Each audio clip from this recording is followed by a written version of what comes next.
Perfeccionismo, foi aí que nós paramos. Perfeccionismo, por que uma pessoa é perfeccionista? Acho que foi a pergunta que eu fiz no domingo passado. Por que alguém é perfeccionista? Tem que estar tudo perfeito. Por que uma pessoa é assim? Tem muitos artistas, né, que são perfeccionistas, né, ficam lá na obra lá e vira cientistas também que são assim. O que leva uma pessoa a ser perfeccionista? Medo de... Alguém falou aí baixinho. A pessoa tem medo de errar, mas ela tem medo de errar por quê? Porque ela tem medo do julgamento dos outros. Então veja como esse processo funciona em nós. A pessoa já tem lá necessidade de aprovação. Ela acredita que o valor dela depende da aprovação dos outros. Isso faz com que ela tenha medo do julgamento dos outros. E o medo do julgamento dos outros faz com que ela tenha medo de errar. Isso tudo acontece na infância. E o medo que ela tem de errar faz com que ela fique ali, tem que estar perfeito. Porque se estiver perfeito, ninguém vai criticar, ninguém vai julgar. E a pessoa fica nessa neura de que as coisas têm que ser perfeitas, tudo que ela faz tem que ser perfeito. Então, e o perfeccionismo é um problema na vida. Acredite. Porque vocês estão falando com um ex-perfeccionista. É um problema. Porque isso gera ansiedade na pessoa. Isso gera procrastinação. Isso gera neuroses. Isso gera problemas de saúde. Então o perfeccionismo é um problema. E tem uma outra crença, além da crença falsa, que é o meu valor depende da aprovação das outras pessoas, que faz com que a pessoa seja um perfeccionista, mas também tem uma outra crença falsa, que a pessoa muitas vezes tem ali. Que a pessoa acredita que a maneira mais eficiente de fazer algo é fazendo perfeito. Veja só como essa questão é sutil. Vocês acreditam que a maneira mais eficiente de fazer qualquer coisa que seja é fazendo perfeito? Por que essa crença é falsa? Porque não é possível você fazer uma coisa perfeita. Não é possível. Você jamais vai conseguir fazer qualquer coisa perfeita. Então se você está com uma crença que você vai fazer uma coisa perfeita, você já está errado aí. Você está nutrindo uma crença falsa. Porque você não é capaz disso. Toda vez, por isso que isso é uma bola de neve no perfeccionismo, porque toda vez que ele tentar fazer uma coisa perfeita, ele achar que está perfeito, aí ele faz. Aí o que ele vai descobrir? Que não estava. Diga. Próxima. Procrastinação. O que é procrastinação? Adiar. A pessoa vai deixando para depois, não faz nunca. Por que a pessoa faz isso? Por que uma pessoa procrastina e vai deixando para depois a vida inteira? Uma das razões é o perfeccionismo. Todo perfeccionista, outra frase boa para vocês lembrarem, todo perfeccionista é um procrastinador por excelência. Ele vai sempre deixando para depois porque nunca está perfeito. Ele sempre acha um defeito, um problema ali e vai adiando. Tá? Mas a questão da procrastinação, importante a gente saber, não há problema em procrastinar. Nós sempre vamos procrastinar alguma coisa. Porque o que é procrastinar? É você deixar para depois, mas você não consegue fazer tudo. Então o que você faz? Escolhe prioridades. Isso aqui é mais importante, eu vou fazer isso. Isso aqui não é importante, eu não vou fazer. Quando a gente fala do padrão de comportamento do procrastinador, não é que ele procrastina. Todos nós temos que escolher coisas para procrastinar. O problema é que ele procrastina o mais importante. Ele está sempre deixando para depois as coisas mais importantes da sua vida. Já viu o pai que fica deixando para depois a relação com os filhos? Não, agora eu estou focado nisso. Ou você na sua vida que você vai deixando para depois a sua relação com Deus. Isso é o que mais tem. A pessoa vai deixando, não, isso aqui agora eu não posso. Ou vai deixando para depois o seu envolvimento na igreja. Não, quando eu terminar minha faculdade, aí eu vou me envolver com a igreja. Aí termina a faculdade, o que acontece? Aí a pessoa fala, não, agora eu estou fazendo a pós-graduação. Então quando eu terminar minha pós-graduação eu me envolvo. Aí não, agora teve filho. Ixi, filho pequeno. Complicado, né? Então, agora, quando meu filho atingir 5 anos, que ele já vai estar melhorzinho, aí eu me envolvo. Só que quando o filho atinge 5 anos, não sabe, fica pior, né? Aí, não, agora entrou na fase da adolescência. Aí quando a pessoa viu, passaram-se 30 anos e a vida espiritual dela foi procrastinada e o engajamento dela na igreja foi procrastinado, às vezes procrastinou outras coisas essenciais na vida. Então, o problema do procrastinador é as suas prioridades. Ele tem que escolher procrastinar, é o que não vai mudar a vida dele em nada, muitas vezes. O capim que você tem que capinar lá fora, fica feio, né? Alguns vão falar mal, né? Os vizinhos. Só que, você pensa, vai mudar a minha vida se o capim ficar hoje ali? E eu tenho um tempo de oração? O capim não vai mudar nada na sua vida, mas o tempo de oração que você vai ter para tomar decisão na sua vida é fundamental para você tomar a decisão certa, mas a gente procrastina o mais importante. Então, procrastinação, a crença falsa de muitos procrastinadores é o perfeccionismo, como foi dito aqui, de alguns, que deriva do medo de errar, do medo de julgamento e da necessidade de aprovação, né, que os outros, meu valor depende dos outros. Mas também, muitas pessoas, elas procrastinam essas situações mais difíceis, ou melhor, essas situações mais importantes. Aqui já é uma pesquisa empírica. Muitas pessoas procrastinam o que é mais importante, sabe por quê? Não é porque elas acham que não é importante, é porque às vezes é difícil. Procrastina uma conversa que tem que ter com o filho. Aí a pessoa pensa 1000 vezes por quê? Porque é difícil ter essa conversa com o filho, com a esposa, né? Com o marido. Como é que eu vou fazer isso? E vai deixando para depois, porque é difícil. Participação na igreja, a pessoa procrastina por quê? Porque, vou ter que falar com o pastor, e aquele irmão ali que não fala comigo direito, como é que vai ser? Então a pessoa vai procrastinando coisas que ela considera difícil para ela. Mas aí por que ela faz isso? Porque ela acha que ela não vai conseguir, porque ela acha que ela não é capaz, porque ela acha que Deus não vai estar junto com ela para resolver a situação, e ela vai deixando para depois. Então a regrinha que eu passei para os irmãos já aqui, passo para todos agora novamente, tem um livro interessante, bem interessante, fininho assim, que se chama Comece pelo Mais Difícil. Uma coisa que você pode fazer na sua vida que vai mudar radicalmente, eu garanto, a sua vida. É você separar as coisas que você tem que fazer na sua vida, ou nos próximos meses, anos e tal. Separa o que vai ter mais impacto positivo na sua vida. Você vai ver uma coisa, essas coisas que vão ter mais impacto positivo na sua vida são as mais difíceis de fazer. Só que aí você vai fazer o seguinte, você vai escolher procrastinar as outras, não essas mais difíceis. Você vai começar pelo mais difícil. E se você começar a fazer isso todos os dias, você vai ver o que vai acontecer na sua vida em um ano. Quando você mudar essa chave, eu vou fazer o que tem mais impacto positivo na minha vida e vou procrastinar o resto, vou procrastinar o mato lá fora. Serviço doméstico acaba? Pergunto para vocês. Não. Não! Você vai ficar 30 anos fazendo e ele vai continuar nascendo. Então isso não tem um impacto. Claro que a gente tem que organizar minimamente a vida, não é isso que eu estou falando. Porém, sem deixar procrastinar o que é mais importante e que tem poder de impactar positivamente a sua vida. Não faça isso. Então mude essas crenças, esses drives, você vai alterar a procrastinação. Murmuração.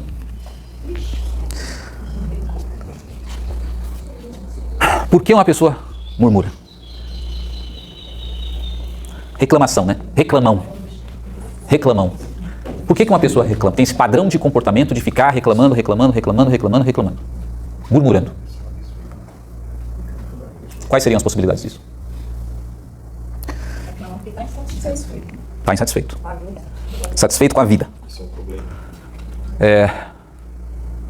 Então vamos imaginar a situação. Você está insatisfeito com a sua vida nesse momento. Você pode pensar no que especificamente, mas vamos pensar no geral também. De onde veio essa vida que você está vivendo? Número 1. Muita coisa que você está vivendo vem das escolhas que você fez. Mas tem uma parte que não vem das suas escolhas. Número 2. Vem do quê?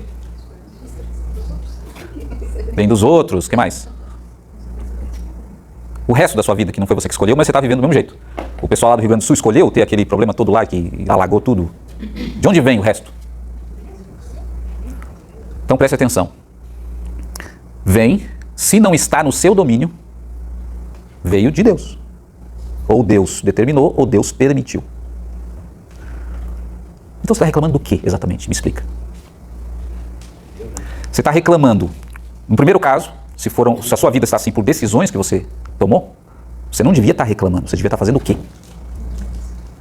Você devia estar corrigindo, refletindo sobre as suas decisões erradas que você tomou, que não deveria ter tomado, refletindo para corrigir, porque você já sabe o problema.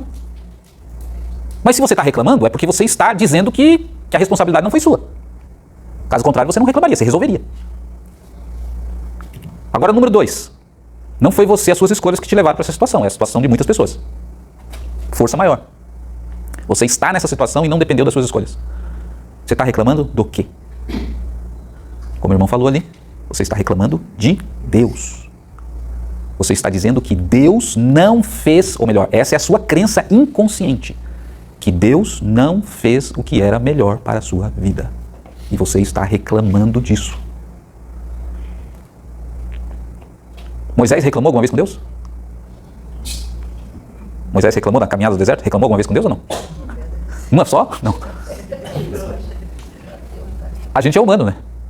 A gente reclama mesmo e muitas vezes Moisés ali reclamando com Deus é a nossa vida. A gente não verbaliza isso como Moisés verbalizou, e às vezes talvez fosse melhor, mas a gente está reclamando de Deus. Quando você entende isso, percebe que essas crenças falsas estão operando em você, não adianta você chegar para o murmurador e falar assim, você não pode murmurar. Porque na verdade ele está murmurando por causa das crenças que ele tem inconsciente. Quando ele entende as crenças, aqui estão as crenças, aqui está mais completo. Ó. Primeiro, a pessoa está murmurando pelas decisões que ela tomou. Mas se ela está murmurando é porque ela acha que ela não tem responsabilidade sobre aquilo. Porque se ela acha que ela tem responsabilidade, ela está corrigindo, ela não está murmurando. Mas ela pode achar também que Deus não está no controle de tudo. Essa é a crença que está por trás. Eu estou passando por isso, estou reclamando que Deus não está no controle. Não é incomum. Quantas vezes o povo de Israel disse assim, Isaías, por exemplo, Isaías 40, Deus se esqueceu de nós. Não foram muitas vezes que eles falaram isso? Deus se esqueceu de nós. O que quer dizer essa frase? Quer dizer o seguinte, ou Deus não tem poder para resolver a nossa situação, não está no controle, ou Deus não quer, ou Deus não é bom. Então por isso que está ali. Crenças falsas, Deus não está no controle da minha vida, Deus não é bom. Sim, Deus não é bom. Porque se fosse bom, eu estou reclamando do quê? Então veja, queridos, como essas crenças, essas crenças secundárias ali no seu sistema cognitivo, elas estão ali funcionando no padrão antigo. E aí se você começa a prestar atenção nos seus padrões de comportamento, você identifica que tem essas crenças falsas. Pelo amor de Deus, eu estava vivendo como se Deus não estivesse no controle, como se Deus não fosse bom. Que loucura é essa? Ou que eu não tenho responsabilidade de nada do que está acontecendo. Diga. Ansiedade e depressão. A gente trabalhou em detalhes isso na nossa TMC aí, a parte de ansiedade principalmente, então não vou recapitular tudo, a gente fez o processo da terapia passo a passo, inclusive, sobre a questão da ansiedade. Aqui é só o resumo mesmo. Ansiedade e depressão são bloqueios, atrapalham a vida da pessoa, impede a pessoa de avançar. Ansiedade tem a ver com o futuro. A depressão tem a ver com o passado. Mas ambas têm uma crença fundamental que está por trás, que mantém as pessoas presas nisso. E a gente viu já essa crença. O meu plano é melhor para mim. As duas andam de mão dada, né? As duas andam de mão dada, exatamente. Porque, como se relaciona essa crença? O que gera ansiedade? É que você tem um plano para o futuro. Esse futuro pode ser amanhã, pode ser daqui 5 anos ou 10 anos. Mas você tem um plano para o futuro. Tem que acontecer isso. E como você acha que o seu plano é melhor, você começa a ficar ansioso por todas as circunstâncias que pode fazer com que o seu plano não aconteça. E você vive nessa ansiedade. Qual é a atualização dessa crença que nós trabalhamos aqui? Que é fácil de perceber. Qual é o erro? Por que é uma crença falsa? O seu plano é o melhor para você? Então toda vez que você estiver sofrendo com ansiedade, você já se pergunta, por que eu estou ansioso? O que eu estou querendo que aconteça, que não pode acontecer diferente? Aí você já identificou. E por quê? Aí você questiona a sua crença. Por que eu acho que esse plano é o melhor? Ué, eu não sei nem o que vai acontecer comigo daqui 5 minutos, como é que eu vou saber que esse plano é o melhor para mim? É só Deus que sabe. E se eu estiver orando e buscando, vai acontecer o que quer que aconteça, é o melhor para mim. Eu não preciso estar ansioso. Eu não sei qual plano vai acontecer, mas eu sei que se eu estiver buscando a orientação de Deus, vivendo debaixo da graça dele, o que quer que aconteça foi o melhor para mim. Adeus, ansiedade. Agora, na depressão, a pessoa ela está triste porque as coisas aconteceram no passado de uma maneira que ela acha que não deveriam ter acontecido. O meu plano era o melhor para mim, mas não aconteceu. E a pessoa fica a vida inteira remoendo isso, que deveria ter acontecido o meu plano. Quem disse que o seu plano era melhor? Você continua vivendo nessa ilusão de que o seu plano era o melhor para acontecer, mas o que aconteceu efetivamente foi o que Deus determinou. Pare de lutar contra Deus.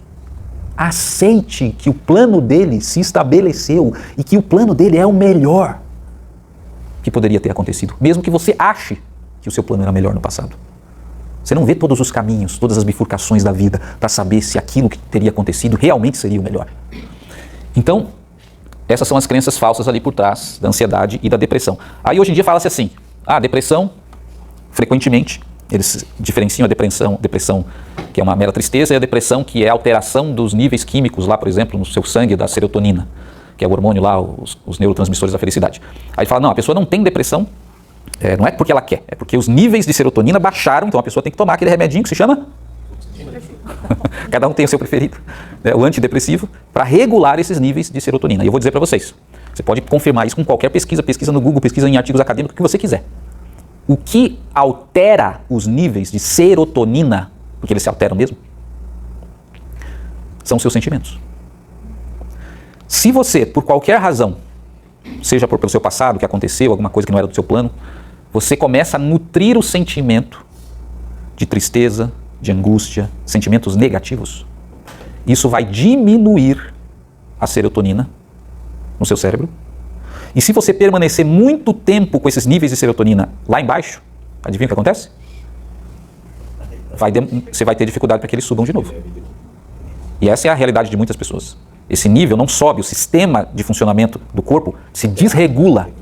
E aí a pessoa não consegue sentir prazer, alegria, mas por quê? Porque ela ficou muito tempo alimentando certos sentimentos que diminuem o nível de serotonina. Queridos, quando você vê a Bíblia enfatizando tanto um fruto do Espírito, que começa com A, não é à toa. A alegria, ela precisa fazer parte da nossa vida. Se você tirar esse componente, o nosso sistema colapsa. A nossa máquina colapsa. Então, cuide, gerencie os seus pensamentos, os seus sentimentos. E depois a pessoa não consegue mais voltar para o estado, vai recorrer a antidepressivos, tem efeitos colaterais, etc, etc. Terminando, vai até o 14 só. Aí prometo que vocês não vão mais me ouvir falar sobre isso. Ressentimento e culpa. Ressentimento. Essa eu acho que não vou acertar. Por que uma pessoa fica ressentida contra outra?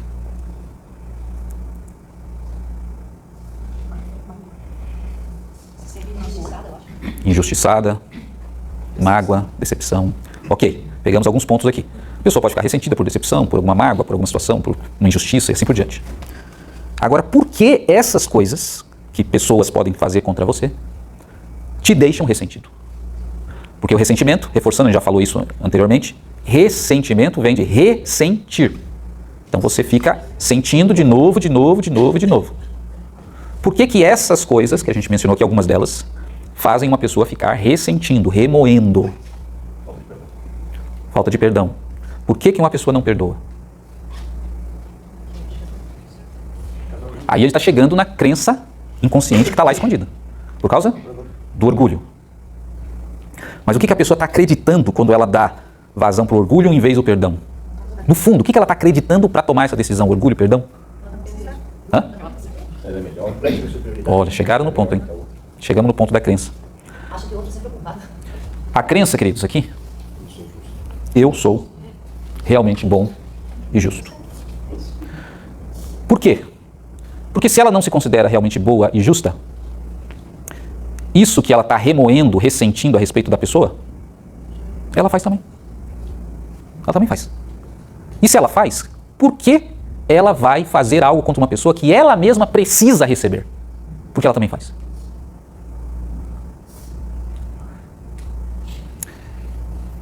Então é isso que nós vemos os fariseus lá no Novo Testamento repetidamente fazendo e Jesus chamando a atenção. Porque eles estavam lá falando um monte de coisa dos publicanos, dos pecadores, das prostitutas, dos coletores de impostos, todo mundo, ninguém prestava. Mas ninguém prestava porque eles eram os bons. Eles eram justos. E aí Jesus condenou a autojustiça deles. Eles não eram capazes de perdoar porque eles achavam que eles não precisavam de perdão. Aí Jesus contou uma parábola. Lembra da parábola? O homem tinha uma dívida. Essa dívida era impagável. Aí o senhor, que emprestou o dinheiro, perdoou a dívida. E aí, esse mesmo que teve a dívida perdoada, alguém emprestou um dinheiro, alguém ficou devendo um dinheirinho para ele lá que não era nada. O que ele fez? Meteu na prisão até pagar o último centavo. E aí lembra como termina a parábola? Porque isso é o mais assustador. Uma repreensão severa. Esse vai ser entregue aos verdugos. Porque o cara recebeu um perdão desse tamanho e ele se acha bom e justo o suficiente para não perdoar a dívida do outro. A pessoa que não perdoa, ela tem uma crença falsa que eu sou realmente muito bom e justo. Ela não se enxerga, ela não entende a sua própria realidade. E aí ela não é capaz de perdoar. E ela fica ressentindo, ressentindo, ressentindo. O que isso tem a ver com a culpa? Porque a culpa tem a mesma crença basilar. Autojustiça. Porque a culpa é quando você agora faz algo Deus já te perdoa, mas você não se perdoa. E você fica carregando essa culpa. Agora a minha pergunta é, por que a pessoa não se perdoa? Porque na mente dela, ela não podia errar, porque ela se considerava realmente boa e justa. E um belo dia foi colocado patente na frente dela o erro dela. E aí ela tem duas opções na vida, depois que esse erro patente é colocado na frente dela. Ela se ajoelha, reconhece que ela não é boa e justa, e que ela precisa de um perdão divino. Ela pode fazer isso. E quando ela reconhece e se arrepende, ela é perdoada. Mas ela pode seguir outro caminho, que é o caminho de Caim. Ele não se arrependeu. Qual foi a frase dele que nós vimos? Caim disse para Deus, depois que aconteceu toda aquela coisa? Acaso sou eu que Não, mais para frente, ele diz assim para Deus. Em vez de se arrepender, ele diz o seguinte: o meu pecado é maior do que possa ser perdoado. Você está entendendo o que o cara está falando? Ele acabou de se colocar acima de Deus. É ele que diz que perdão, que pecado pode ser perdoado ou não. Ele que diz. E ele que diz que ele não pode ser perdoado. Isso não é arrependimento. Isso é a pessoa que ela vai carregar a culpa, mas ela não reconhece que ela precisa do perdão. Mas ela carrega a culpa a vida inteira. Então veja como é sério isso, queridos. A pessoa que, se você tem o padrão de alguém que está carregando culpas na sua vida, você precisa entender que isso é simplesmente autojustiça não resolvida na sua vida. E o 14, que a gente já comentou, insatisfação crônica, que é bem semelhante à murmuração, só que a murmuração é quando a insatisfação sai para fora. A insatisfação pode ficar só dentro. Aí vai gerando doenças psicossomáticas em você, porque você está insatisfeito. E são várias as crenças possíveis, algumas a gente já viu ali. Eu não sou responsável pelo curso da minha vida, Deus não está no controle da minha vida, Deus não é bom, Ele não quer o que é melhor para mim, Deus não sabe o que é melhor para mim. Eu que sei, Deus não sabe. Você está vivendo nessa insatisfação crônica a partir dessas crenças que as pessoas podem nutrir inconscientemente. Então é isso, queridos. Para experimentar a boa, perfeita e agradável vontade de Deus, a gente tem que renovar o nosso entendimento. A gente tem que entender essas crenças que nós ainda continuamos nutrindo da vida passada, antiga que nós tínhamos. A maneira de você chegar nessas crenças é fazendo perguntas. Por que eu estou me sentindo assim? Por que eu estou me comportando assim? Por que eu não consigo ser grato? Por que eu fico murmurando? Por que? Faça perguntas para a sua alma. Lembra que o método que a gente falou, que é o método do Salmo 42 de Davi, né? Falar com a sua própria alma. Pergunte. Você vai acabar descobrindo as crenças que estão fazendo com que você se comporte dessa maneira. Sabendo as crenças, questione as crenças. Essa crença é verdadeira? Essa crença está alinhada com aquilo que eu mesmo professo? E aí quando você entender a falsidade, a contradição dessa crença, você já se libertou. É no momento que você entendeu realmente que aquela crença é falsa, aí é um estalo, você está livre, você está liberto, você está curado. Aí o seu entendimento foi renovado. Imediatamente você começa a viver a boa, perfeita e agradável vontade de Deus naquela área específica. Depois que você fizer isso para outra área, vai começar a viver na outra área. E assim sucessivamente.